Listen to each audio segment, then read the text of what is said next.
আলহামদুলিল্লাহ, আল্লাহ পাক রব্বুল আলামিনের দরবারে লক্ষ কোটি শুকর ও সুজুদ যে মহান মুনিব আমাদেরকে সালাতুল জুমা আদায় করার জন্য মসজিদের মধ্যে আসার এবং বসার, নামাজের পূর্ব মুহূর্তে কোরআন সুন্নাহর আলোকে কিছু কথা বলার এবং শুনবার মতো হিম্মত, শক্তি, তৌফিক, ধৈর্য দান করলেন।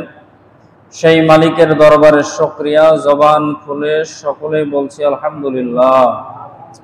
লক্ষ কোটি দরুদ ও সালাম বিশ্ব মানবতার মুক্তির দিশারি সাইয়্যিদুল মুরসালিন, খাতামুন নবিয়্যিন, শাফিউল মুসলিমিন, রাহমাতুল লিল আলামিন, মহানবী, শেষ নবী, আখির নবী জনাবে মুহাম্মদুর রাসূলুল্লাহ, সকলে পড়ি সাল্লাল্লাহু আলাইহি ওয়াসাল্লাম।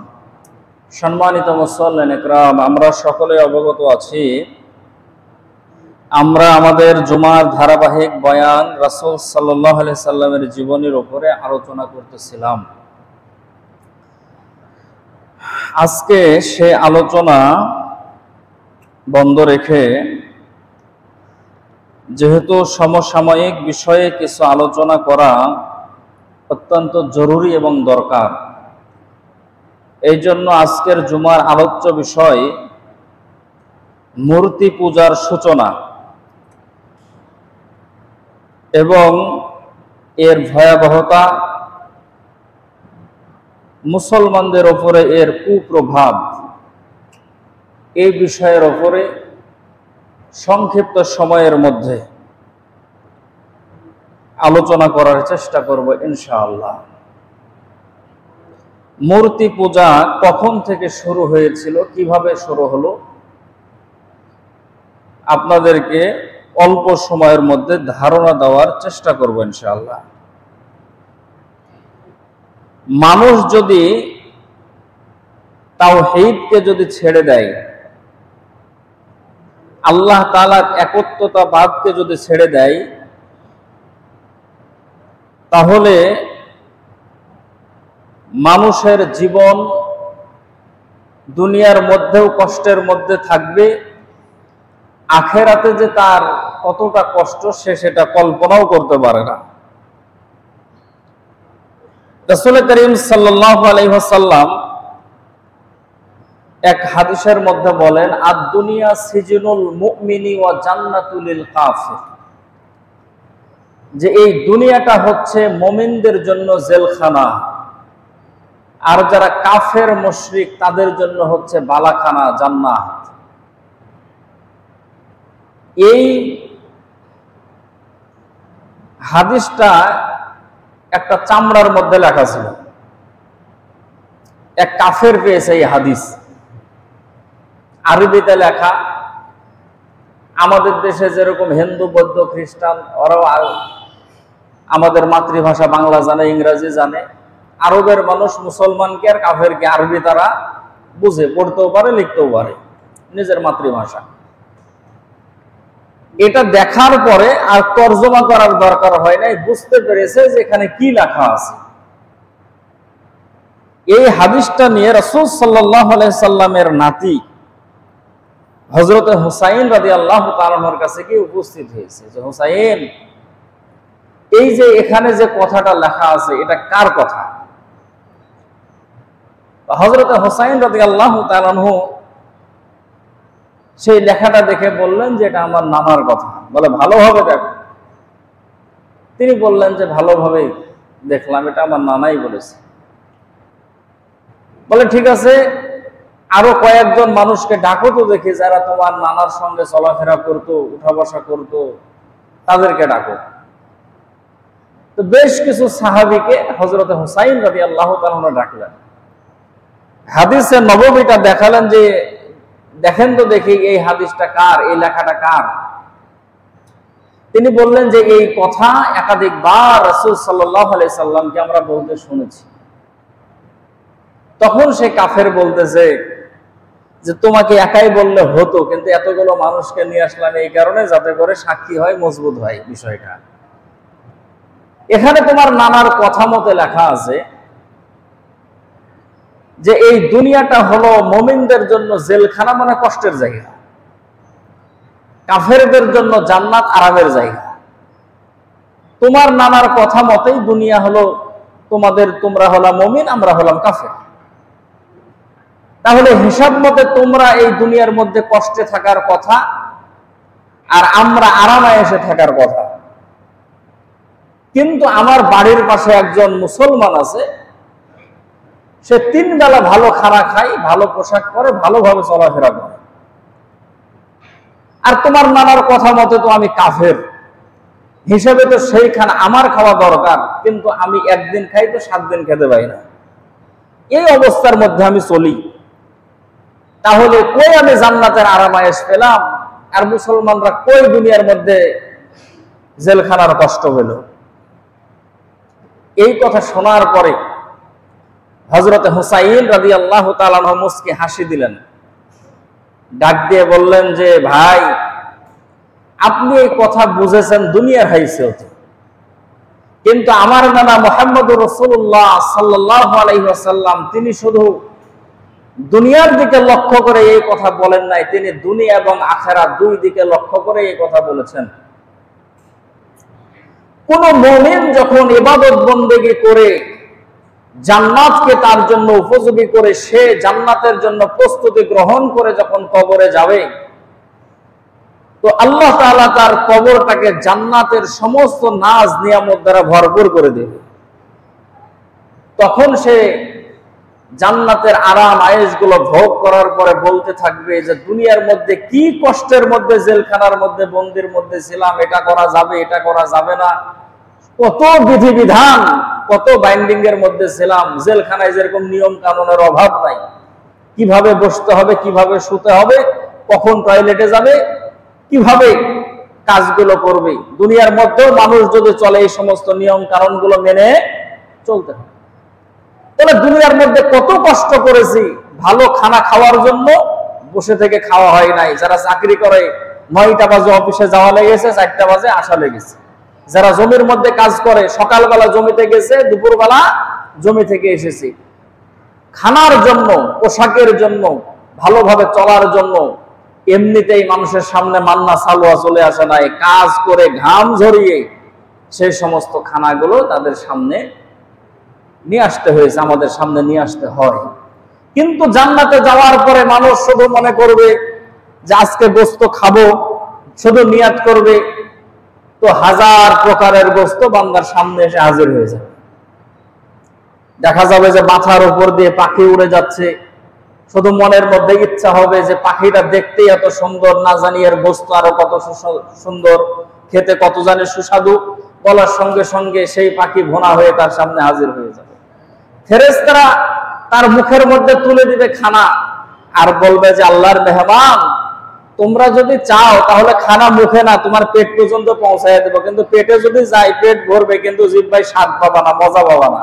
এই জন্য খানা মুখের মধ্যে দেই, তোমরা আরামে আরামে বসে বসে খাও। নবীজি বলেন প্লেটগুলো এত সুন্দর হবে, জান্নাতীরা খানাগুলো খাওয়ার পরে প্লেট সহ প্লেটগুলো খেয়ে ফেলবে। সুবহানাল্লাহ। প্রশ্ন হতে পারে যে খানা মানুষ খাবে সঙ্গে প্লেট, এটা কি খাওয়া সম্ভব নাকি? সম্মানিত মুসল্লিয়ান ইকরাম, এখন আমরা আধুনিক যুগে বসবাস করি। আমরা যে কোন আইসক্রিম গুলো যে এখন যে খাই, আইসক্রিমও খাওয়া যায়, ওই যে প্যাকেটের মধ্যে থাকে ওই প্যাকেট সুদ্ধা খাওয়া যায়। আল্লাহ পাক রব্বুল আলামিন জান্নাতের মধ্যে যে সমস্ত প্লেটের মধ্যে খাবারগুলো পরিবেশন করবেন, খাবারও খাওয়া যায়, প্লেটগুলোও খাওয়া যায়। সম্মানিত উপস্থিতি, এই জান্নাত পাওয়ার পরে বান্দাগুলো শুধু আফসোস করবে, আল্লাহ কোন কষ্টের মধ্যে ছিলাম, এই খানা তো পাই না, এই গরুর গোশত খাবো 750 টাকা কেজি। 2 দিন চিন্তা ভাবনা করেছে যে 1 কেজি গোশত কিনবো কি কিনবো না। বান্দাগুলো জান্নাতে যাওয়ার পরে তার কষ্টের জিন্দেগির কথা মনে পড়বে, আর আরামের জিন্দেগি সে ভোগ করতে থাকবে। প্রক্ষান্তরে কোন কাফের যখন মৃত্যুর সঙ্গে সঙ্গে তার কবরটা জাহান্নামের আগুন দিয়ে যখন ভরে যাবে, তখন তার চিন্তা হবে, আহারে দুনিয়ার মধ্যে খেতে পাই নাই না পাই, জাহান্নামের এই আগুনের তাপ তো আর ছিল না, এজন্য দুনিয়ার মধ্যেই ভালো ছিলাম। এই জন্য নবী করিম সাল্লাল্লাহু আলাইহি সাল্লাম বলেন যে আদ-দুনিয়া সিজনুল মুমিনি ওয়া জান্নাতুল লিল কাফির, যে দুনিয়াটা হচ্ছে মুমিনদের জন্য জেলখানা, কয়েদখানা, আর কাফেরদের জন্য হলো জান্নাত। ওরা কবরের মধ্যে যাওয়ার পরে জাহান্নামের আযাব যখন ভোগ করতে থাকবে তখন বলবে দুনিয়ার মধ্যেই জান্নাতে আরামে এসেছিলাম, কিসের জন্য মৃত্যু হলো আর কিসের জন্য কবরে আসলাম, কবরের মধ্যে তো শুধু আগুন আর আগুন। সম্মানিত উপস্থিতি, এই জন্য কোন মানুষ যদি আল্লাহ তাআলার ওয়াহদানিয়াতকে ছেড়ে দিয়ে যদি শিরকের মধ্যে যদি লিপ্ত হয়ে যায়, সাকরাতুদ দুনিয়া ওয়াল আখিরা, দুনিয়ার মধ্যে তার কষ্টের সীমা থাকবে না, মৃত্যুর পরেও তার কষ্টের কোনো সীমা থাকবে না। রাসূল করিম সাল্লাল্লাহু আলাইহি ওয়াসাল্লাম দুনিয়ার মধ্যে আসার পরে, আল্লাহ রাসূল সাল্লাল্লাহু আলাইহি ওয়াসাল্লাম দুনিয়ার মধ্যে আসার পরে সমস্ত কুফরকে মিটিয়ে দিয়ে নবী করিম সাল্লাল্লাহু আলাইহি সাল্লাম তাওহীদকে দুনিয়ার মধ্যে প্রতিষ্ঠিত করেছিলেন। বলেন সুবহানাল্লাহ। নবীজি সাল্লাল্লাহু আলাইহি ওয়াসাল্লামের আগমন এবং ঈসা আলাইহিস সালাতু ওয়াস সালামের আসমানে চলে যাওয়া মাঝখানে গ্যাপ ছিল 577 বছর। এই সময়টাই কোনো নবী ছিল না, কোনো রাসূল ছিল না, মানুষকে যে ভালো কথা কেউ বলবে এরকম কোনো মানুষ ছিল না। প্রক্ষান্তরে ব্যাপারটা এমন হয়েছে যে মানুষ হয়ে মানুষকে সেজদা করা শুরু করেছে, মানুষ হয়ে গাছকে পূজা করা শুরু করেছে, মানুষ হয়ে চন্দ্রের পূজা করে, মানুষ হয়ে সূর্যের পূজা করে, মানুষ হয়ে মানুষের কদমের মধ্যে পায়ের মধ্যে সেজদা করা শুরু করেছে। শুধু 577 বছর কি ছিল না? নবী ছিল না। আমাদের নবী আমাদের থেকে বিদায় নেওয়া প্রায় 1500 বছর। এখন পর্যন্ত আমরা ইসলামের উপরে যে টিকে আছে, এই জন্য আল্লাহ তাআলার দরবারে হাজারো বার শুকরিয়া আদায় করা দরকার। সম্মানিত মুসল্লিয়ানে কিরাম, নবী করিম সাল্লাল্লাহু আলাইহি ওয়াসাল্লাম মক্কা বিজয়ের পরে যখন খানায়ে কাবায় যখন প্রবেশ করলেন, 360টা মূর্তি খানায়ে কাবার মধ্যে, 360টা মূর্তি। এখন মূর্তির সাইজ গুলো কত বড় ছিল এটা আল্লাহ তাআলাই ভালো জানেন, বা হয়তো কোনো গ্রন্থে আছে। কারণ খানায়ে কাবার ভিতরটা যত বড়, 360টা মূর্তি যদি বড় বড় আকারের যদি হয়, তাহলে ওই ঘরের মধ্যে 360টা মূর্তি আটার কথা না। এখন মূর্তি ছোট হোক বড় হোক, 360টা মূর্তি সেই ঘরের মধ্যে ছিল, আল্লাহর ঘরের মধ্যে। আর সেই যুগের কাফেরেরা ওই খানায়ে কাবা তাওয়াফ করত, মূর্তিদের পূজা করত, পরনের মধ্যে কোনো কাপড় রাখতো না, উলঙ্গ হয়ে তাদের ইবাদত বন্দেগী করত। তাদেরকে যখন প্রশ্ন করা হলো তোমরা এমন করো কারণটা কি, তারা বলে যে যে পোশাক পরে ইবাদত বন্দেগী করবো এই পোশাকের মধ্যে নাপাকি থাকতে পারে। আল্লাহ যেই ড্রেসে দুনিয়ার মধ্যে পাঠাইছে শরীরের মধ্যে কোনো পোশাক ছিল না, অতএব যার ইবাদত করতে যাব ওই সময় শরীরের মধ্যে কোনো পোশাক থাকা যাবে না। আশরাফ আলী থানভী রহমতুল্লাহ আলাইহি বলেন যে উনি এক গাড়ির সফর করতেছেন, এক জায়গা থেকে আরেক জায়গায় যাচ্ছেন, তো দেখতেছেন এক ভদ্র মানুষ বসা আছে, ভালো ভালো কথা বলে, শিক্ষিত মানুষ। তো থানভী রহমতুল্লাহ আলাইহি বলতেছেন যে ভাই আপনি এত শিক্ষিত মানুষ, এত সুন্দর সুন্দর কথা বলেন, তা আপনার মুখের মধ্যে দাড়ি নাই দেখে ভালো লাগে না, দাড়িটা রাখতে পারেন না? দাড়ি রাখলে নবীর সুন্নত, কাটা কবিরা গুনাহ। হুজুর মানুষ যেভাবে বোঝায় বুঝেছে বলে। তো বলতেছে যে হুজুর দাড়ি কিভাবে রাখবো বলেন? বলে কেন? বলে কবরে যাওয়ার পরে যদি আল্লাহ জিজ্ঞেস করে কিরে তো দাড়ি ছাড়া দুনিয়ার মধ্যে পাঠাইলাম আর তুই দাড়ি নিয়ে কেন কবরের ভিতর আসলি, তাহলে আল্লাহর কাছে আমি কি জবাব দিব? এই কারণে আমি দাড়ি রাখি না। তো থানভী রহমতুল্লাহ আলাইহি তিনি বলতেছেন যে কথা ঠিকই আছে, তাহলে এখন জুতা দিয়ে বাড়াই আপনার দাঁতগুলো ভেঙে ফেলে দেওয়া দরকার।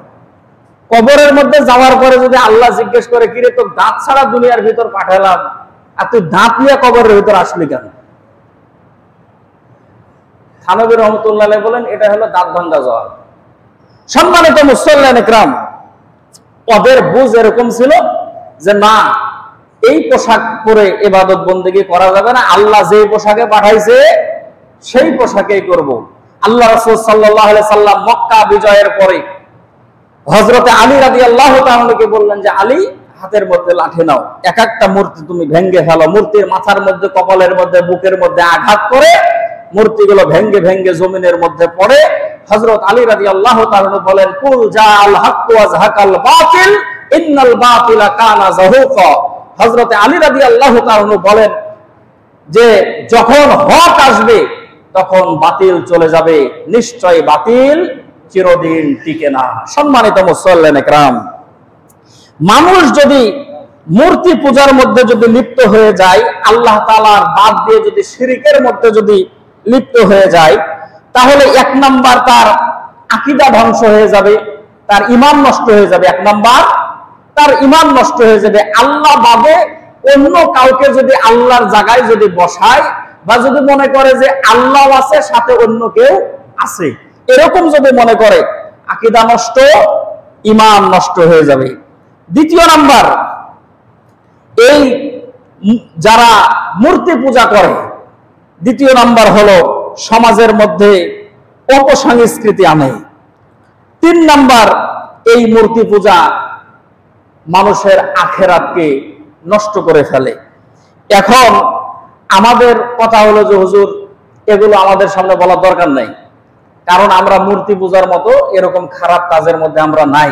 আচ্ছা বলেন তো দেখি, আমরা মূর্তি পূজা করি না, ভালো কথা, কিন্তু অনেক মানুষ এরকম আছে যে দুর্গা পূজা করে না, কিন্তু ওরা দরগা পূজা করে। অর্থাৎ কিছু মানুষ আছে যারা মাজারে যায়, পীরের কাছে যায়, কচ্ছপের কাছে যায়, খরগোশের কাছে যায়, তেঁতুলের গাছের কাছে যায়, কলার গাছের নিচে যায়, বটের গাছের তলে যায়, মান্যত করে, তাদের কাছে সন্তান চায়। সম্পূর্ণ শিরক। মূর্তির কাছে চাওয়া আর বট গাছের কাছে চাওয়া সমান শিরক।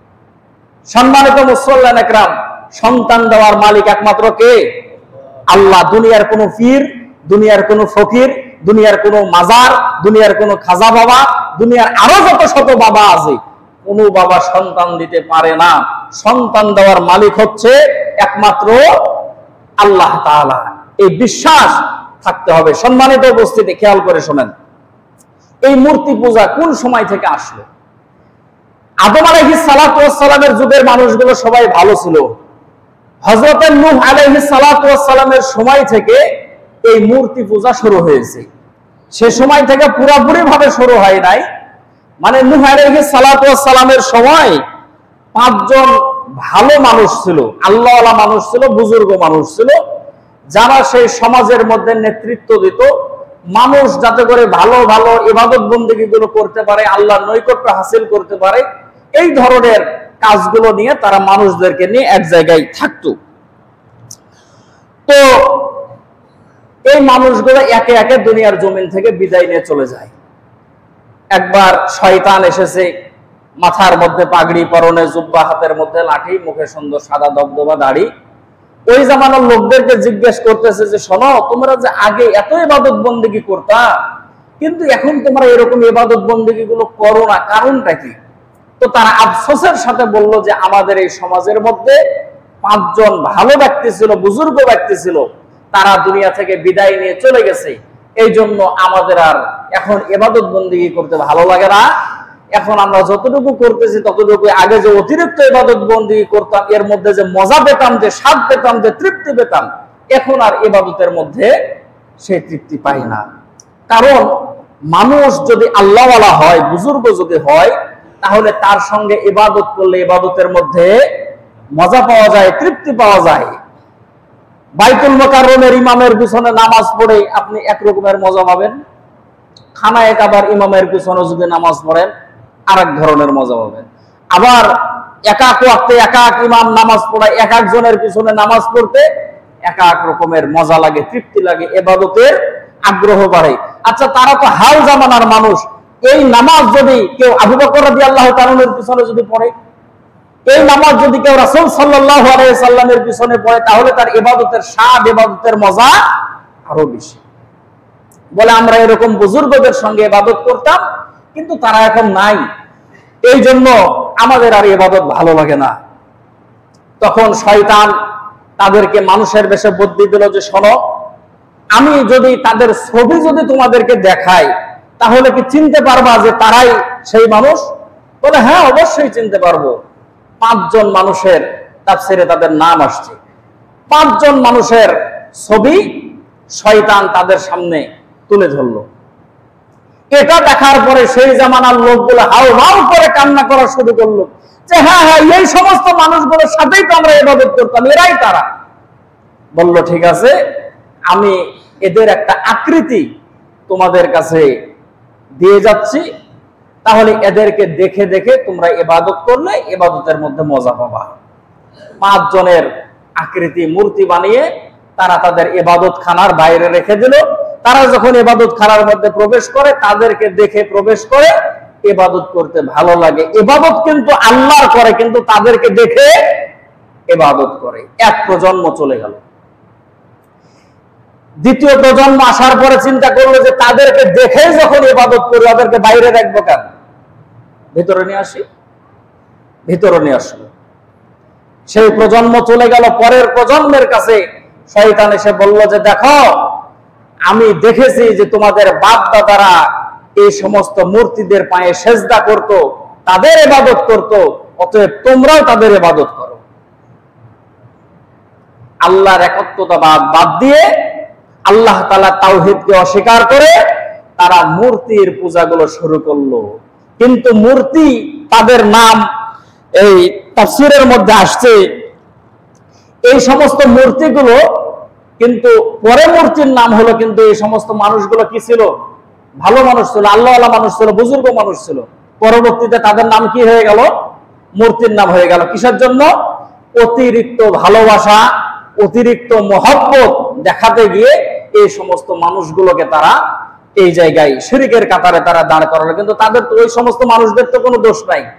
খাজা মঈনুদ্দিন চিশতি রহমতুল্লাহ আলাইহির মাজারে যান, আমাদের বাংলাদেশের সিলেটে শাহজালাল রহমতুল্লাহ আলাইহি, শাহপরান, রাজশাহীতে আছে শাহ মখদুম রহমতুল্লাহ আলাইহি।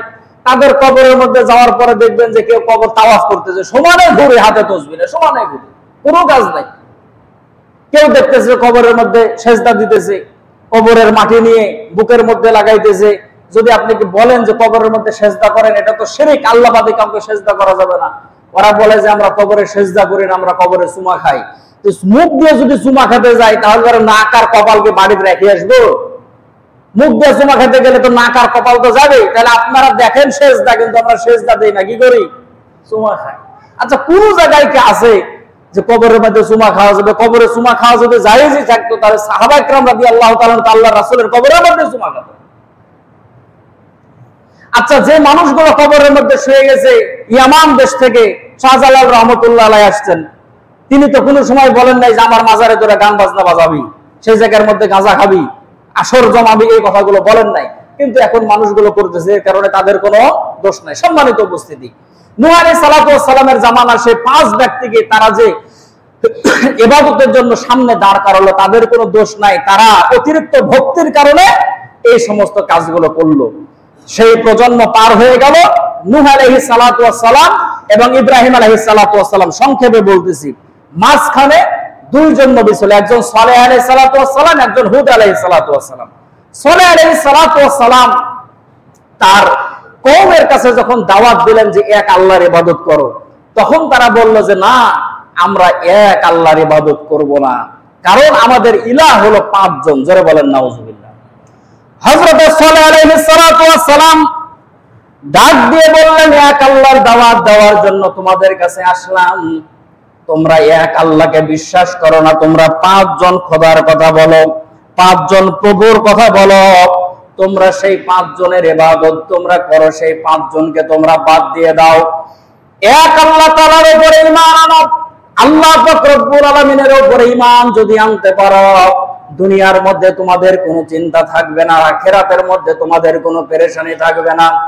তারা বলল, সালেহ শোনো, আমরা এক আল্লাহর ইবাদত করতে পারবো না, আমরা 5 জনের ইবাদত করব। এই কথা বলার সঙ্গে সঙ্গে তাদের ভিতরে সালেহ আলাইহিস সালাতু ওয়াস সালামের জাতির ভিতর থেকে একজন ডাক দিয়ে বলল, শোনেন, আমরা আপনার আল্লাহর ইবাদত করতে রাজি আছি, ইবাদত করতে পারবো, তবে আমাদের সঙ্গে আপনাকে যেতে হবে। আমরা একটা মেলার মধ্যে যাব, সেই জায়গায় যাওয়ার পরে আমরা আমাদের নিজের প্রয়োজনের কথা আমরা আমাদের এই 5 জন প্রভুর কাছে বলবো। আপনি আপনার প্রয়োজনের কথা আপনার প্রভুর কাছে বলবেন। যার প্রভু যাদের ডাকে সাড়া দিয়া প্রয়োজনগুলো মিটায়া দিবে, সে হচ্ছে মেলার মধ্যে চলে গেল। কওমের 8 সম্প্রদায়ের সমস্ত মানুষগুলো সালেহ আলাইহিস সালাতু ওয়াস সালামের সেই সম্প্রদায়ের মানুষগুলো যাওয়ার পরে 5 জন প্রভুর নাম ধরে ধরে ধরে ধরে ডাকতে লাগলো। দীর্ঘ সময় ধরে ডাকলো, তাদের প্রয়োজন মিটায়া দেওয়া তো দূরের কথা, তাদের ডাকে সাড়া পর্যন্ত দিল না, ব্যর্থ হয়ে গেল। হযরত সালেহ আলাইহিস সালাতু ওয়াস সালামকে বলল, এবার শুনেন, আপনি আপনার রবকে ডাকেন, 5 জনকে ডেকে পেলাম না, আপনি আবার বলেন একজনের কথা, ডাকেন তো দেখি একজন আপনার ডাকে সাড়া দেয় কিনা। সালেহ আলাইহিস সালাতু ওয়াস সালাম দুইখানা হাত তুললেন, ডাক দিয়ে বললেন আল্লাহ।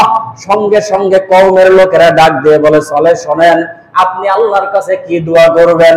বলে, আমি আল্লাহর কাছে দোয়া করব আল্লাহ যেন আমার একটা প্রয়োজন যেন পুরা করে দেয়। কওমের লোকেরা বলল, সালেহ না না, আপনার প্রয়োজন পুরা করলে হবে না, আমাদের প্রয়োজন পুরা করতে হবে। ঠিক আছে।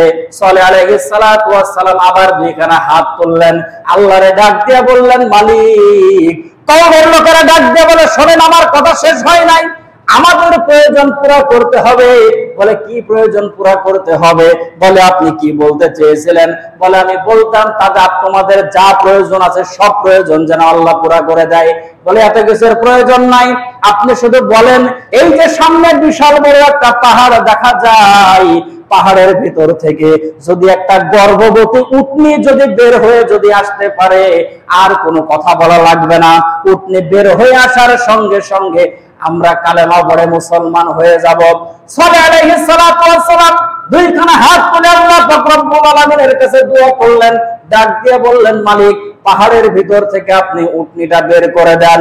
কওমের লোকেরা বলল, সালেহ রে, বন্ধ করে দাও, এই দোয়াও হবে না, কারণ পাহাড়ের ভিতরে পিছনে উট থাকতেই পারে, যদি পিছন থেকে অন্য জায়গা থেকে যদি উট চলে আসে তাহলে কিভাবে দোয়া করব? বলে, বড় একটা পাথরের ভিতর থেকে যেন উটনি বের হয়ে আসে। সালেহ আলাইহিস সালাতু ওয়াস সালাম হাত তুললেন। কওমের লোকেরা বনি ইসরায়েলের থেকে এরাও কম না, ডাক দিয়া বলে, না না, এতগুলো পাথর কোন পাথরের ফাঁকা দিয়ে বের হবে আমরা বুঝতে পারবো না। সেই কওমের লোকেরা দূরে তাকালো, তাকানোর পরে দেখে ফাঁকা জায়গার মধ্যে একটা পাথর পড়ে আছে, ছোট আকারের পাথর।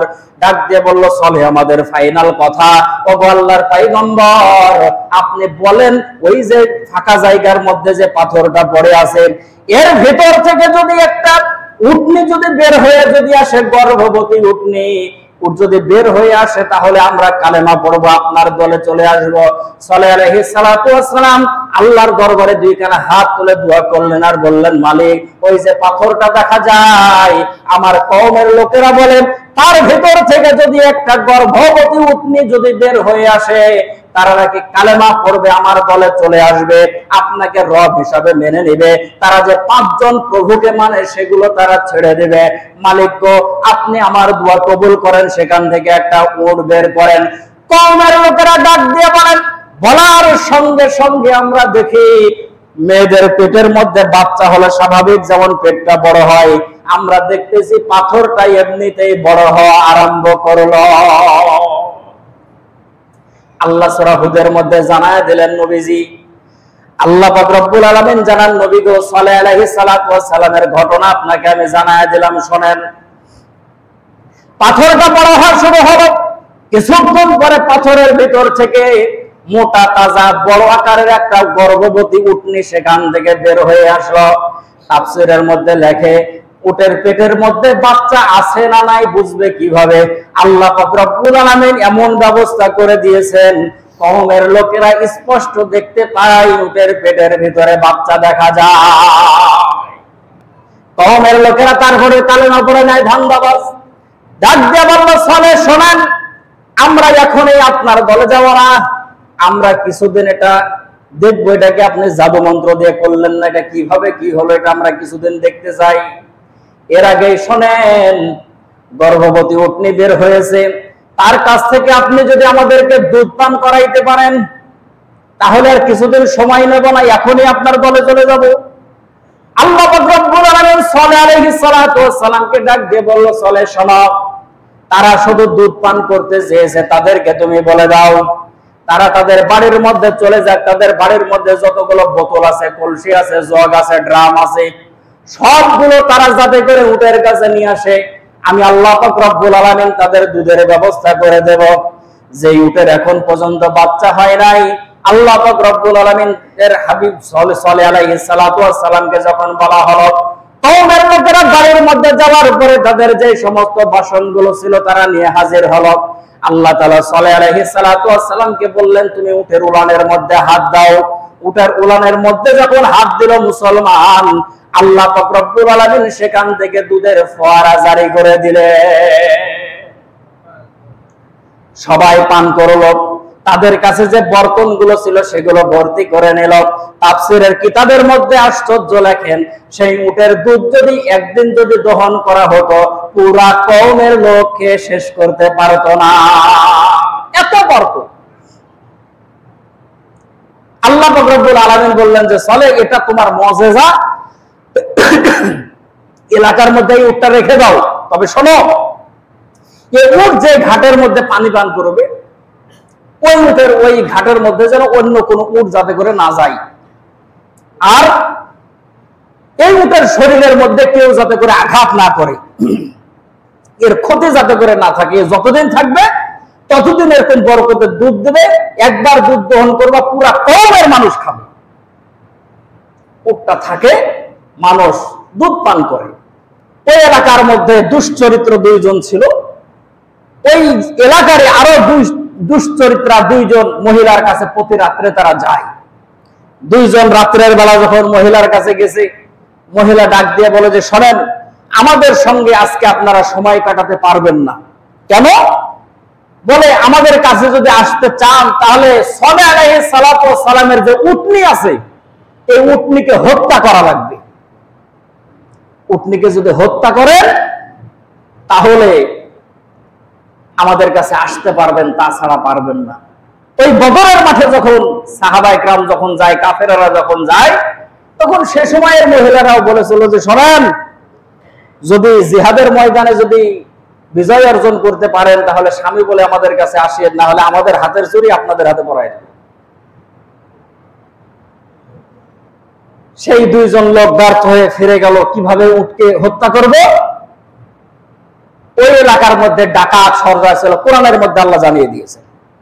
ডাকাতের 9 জন ডাকাত তাদের কাছে গেল, ডাক দিয়ে বলল ভাই আমরা অন্য আকাম কুকাম যা করি, একটা আল্লাহর পক্ষ থেকে যেটাকে দেওয়া হয়েছে মুজিজা সালেহ আলাইহিস সালামের উটনি, এটাকে হত্যা করা আমাদের পক্ষে সম্ভব নয়। তোমরা যত টাকা নিবা নাও, এর বিনিময়ে উটনিটাকে তোমরা হত্যা করো। তারা বলল যে দেখেন আমরা টাকার বিনিময়ে মানুষকে হত্যা করে ফেলে, আর এটা উটনি, এটা ব্যাপার হলো, কোনো টেনশন করেন না, টাকার বান্ডেল দেন, চুপ করে যায় ঘুমান, সকালবেলা দেখবেন কাজ ক্লোজ, শেষ করে ফেলেছে, কোনো টেনশন নাই। তাই করলো, সালেহ আলাইহিস সালাতু ওয়াস সালামের সেই উটনিকে তারা রাত্রের বেলা হত্যা করলো। হত্যা কমপ্লিট করে তারা বাসায় চলে গেছে। সকালবেলা সালেহ আলাইহিস সালাতু ওয়াস সালামের কাছে খবর গেল যে উটনিকে হত্যা করা হয়েছে। সে আসার পরে বলল এলাকার লোকেরা শোনো, এটা আল্লাহর পক্ষ থেকে নিয়ামত ছিল আমাদের জন্য, তোমরা কারা হত্যা করেছো বলো। তোমরা যদি না বলো তাহলে আল্লাহ তাআলা আমাকে জানায় দিবে তোমরা কারা হত্যা করেছো। এখন ওই লোকের মধ্যে ওই ডাকাত 9 জন আছে, তারা চিন্তা করলো যে আমরা যে অপরাধ করেছি সমাজের মধ্যে যদি প্রচার যদি হয় তাহলে এলাকার লোকজন তো আমাদের হাড় হাড় দিয়ে রাখবে না, সব পাউডার করে ফেলবে, কারণ তারা ফিরে ফিরে দুধ খেতে পেত, এখন আর দুধ তারা পাবে না। এখন তারা ষড়যন্ত্র করলো যে ঠিক আছে, আল্লাহ সালেহ আলাইহিস সালাতু ওয়াস সালামকে জানানোর আগে আমরা সালেহ আলাইহিস সালামকে হত্যা করে ফেলব। রাত্রের বেলা সালেহ আলাইহিস সালাতু ওয়াস সালামের বাড়ির সামনে বা পিছনে বড় একটা পাহাড়, সেই পাহাড়ের পিছনে গিয়ে তারা অবস্থান নিল। রাত্রের বেলা যখন সে নামাজ পড়ার জন্য সালেহ আলাইহিস সালাতু ওয়াস সালাম যখন উঠেছে, তাকে আঘাত করার জন্য তারা যখন দাঁড়িয়েছে, কে যেন তাদেরকে বাধা দিল। দ্বিতীয়বার আবার দাঁড়িয়েছে, আবার কে যেন তাদেরকে বাধা দিল। তৃতীয়বার আবার যখন সালেহ আলাইহিস সালাতু ওয়াস সালামের বাড়ির দিকে তারা রওনা করতে যাবে, কে যেন তাদের 9 জনকে হত্যা করে ফেলেছে। সকালবেলা বেটা বাড়িতে যায় নাই সারা রাত, ওই ডাকাতের মা বাপ যারা আছে ওরা বাড়িতে বাড়িতে বাড়িতে বাড়িতে খোঁজ করে যে আমার বেটাকে আপনাদের বাড়িতে আছে, কারো বাড়িতে নাই। এক পর্যায়ে গ্রামের শেষ মাথায় নবী সালেহ আলাইহিস সালাতু ওয়াস সালামের কাছে আসার পরে বলতেছে যে আমাদের সন্তান কি আপনার বাড়িতে আছে? সালেহ আলাইহিস সালাম বলে যে না, আমার বাড়িতে নাই। আশেপাশে খোঁজ করতে করতে দেখা গেল যে তার বাড়ির সামনে যে পাহাড় আছে, পাহাড়ের পাশেই 9 জন লাশ টাটকা পড়ে আছে। সবাই মিলে ধরলো যে সালেহ, আর বুঝতে বাকি নাই, বাইরে বাইরে মানুষের উপকার করবো এরকম করো, আর রাত্রের বেলা 9টা মানুষকে হত্যা করে এই জায়গায় ফেলে রেখেছো।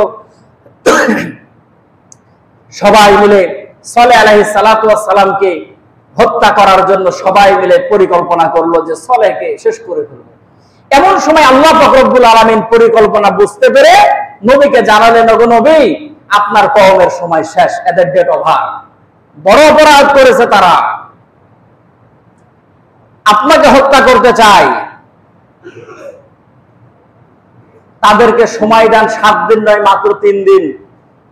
3 দিন সময় দেবেন, আজকে থেকে শুরু তাদের সময়। তাদেরকে আপনি বলেন যে 3 দিন পর তারা ধ্বংস হয়ে যাবে, এবং তাদের আলামত বলে দেন। সকালবেলা তারা যখন ঘুম থেকে উঠবে, উঠার পরে দেখবে যে তাদের চেহারা সাদা হয়ে গেছে। সাদা মানে যে সাদার জন্য আমরা পাগল, ওই সাদা না, আরেকটা সাদা আছে, ভয়ঙ্কর সাদা। মানে মানুষের চেহারা কিছু জায়গা সাদা, কিছু জায়গা কালো থাকে না, যাকে দেখে খারাপ লাগে, শ্বেতরোগ। শ্বেতরোগ ওই যে করোনা ভাইরাস যখন আসছে, তখন আমরা একটা দোয়া মুখস্থ করেছি, আল্লাহুম্মা ইন্নী আউযু বিকা মিনাল বারাসি ওয়াল জুনুনি ওয়াল জুজাম ওয়া মিন সাইয়্যিল আসকাম। বারাস ওয়াল জুজুম, এই বারাস এটাই হলো এই শ্বেতরোগ।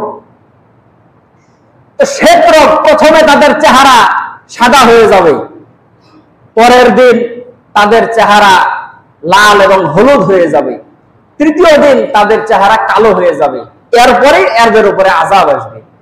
সকালবেলা ঘুম থেকে উঠার পরে স্বামী স্ত্রীকে বলতেছে, তোমার চেহারা সাদা কেন? স্ত্রীও বলে, স্বামীও বলে যে তোমার চেহারা সাদা। একজন আরেকজনকে বলে, আরেকজন আরেকজনকে বলে যে তোমার চেহারা সাদা। পরের দিন দেখা গেল চেহারা লাল এবং হলুদ বর্ণের, পরের দিন চেহারা হয়ে গেল প্রত্যেকের কুচকুচে কালো। সালেহ আলাইহিস সালাতু ওয়াস সালামের কওমকে সালেহ আলাইহিস সালাতু ওয়াস সালাম বললেন যে অপেক্ষা করো, কিছুক্ষণের মধ্যে তোমাদের উপরে আযাব আসতেছে। কিছুক্ষণ পর দেখা গেল যে সুন্দর হিমেল ঠান্ডা বাতাস। তারা বলল যে সালেহ, বহুত ধোঁকা দিলা জীবনে, এই ঠান্ডা বাতাস সেটা তো আমাদের জন্য আল্লাহর নিয়ামত। সালেহ আলাইহিস সালাম বলে, নিয়ামত না জহমত কিছুক্ষণ পরে বুঝতে পারবা। কিছুক্ষণ পরে আসমান থেকে পাথরের বৃষ্টি হওয়া শুরু হলো। পাথরের বৃষ্টি, বড় বড় পাথর পড়ে মাসাকার করে ফেললো পুরা কওমকে। আল্লাহ পাক রব্বুল আলামিন সালেহ আলাইহিস সালাতু ওয়াস সালামের সেই কওমের ঘটনা আল্লাহর রাসূলকে শোনায় বলতেছেন যে নবীজি, এই কওমকে আমি আল্লাহ তাআলা ধ্বংস করে দিয়েছি এই মূর্তিগুলো পূজা করার কারণে। কথা কি বুঝেছেন নাকি? কোন মূর্তি? এই যে 5 জনের পূজা করতো, এদের কারণে। এই জন্য আপনার কওমের কাছে বলবেন, আপনার কওম যাতে করে মূর্তি পূজা থেকে দূরে থাকে। সম্মানিত উপস্থিতি, আল্লাহর শুকরিয়া, আমরা মূর্তি পূজা করি না আলহামদুলিল্লাহ, কিন্তু যে জায়গায় মূর্তি পূজা হয় সেখানেও মুসলমান যেতে পারে না।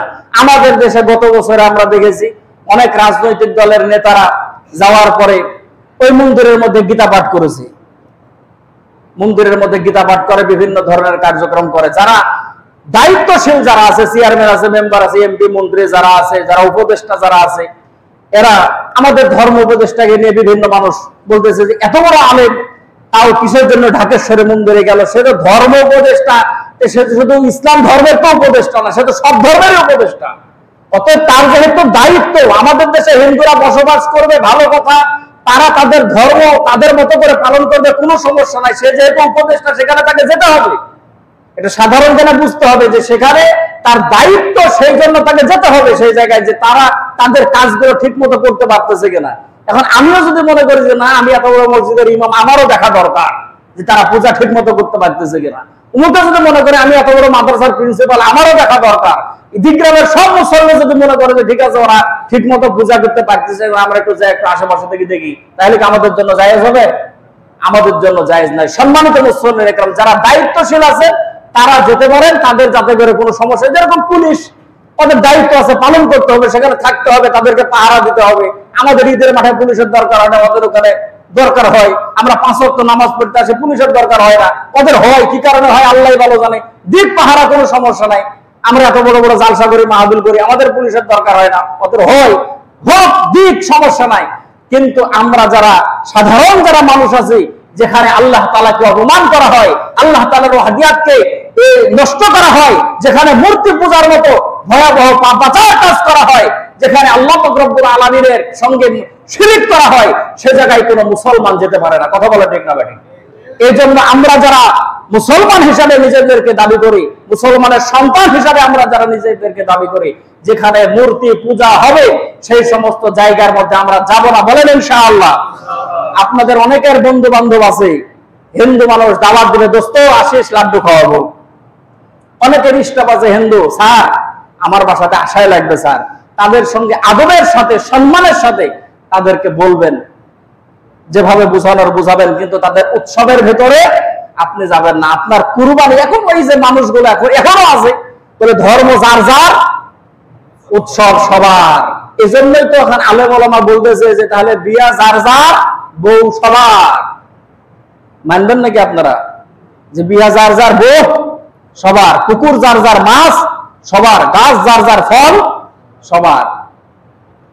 এটা মানে না যে গাছ যার ফল তার, পুকুর যার মাছ তার, দোকান যার মাল তার, বিয়া করেছে যে বউ হলো তার।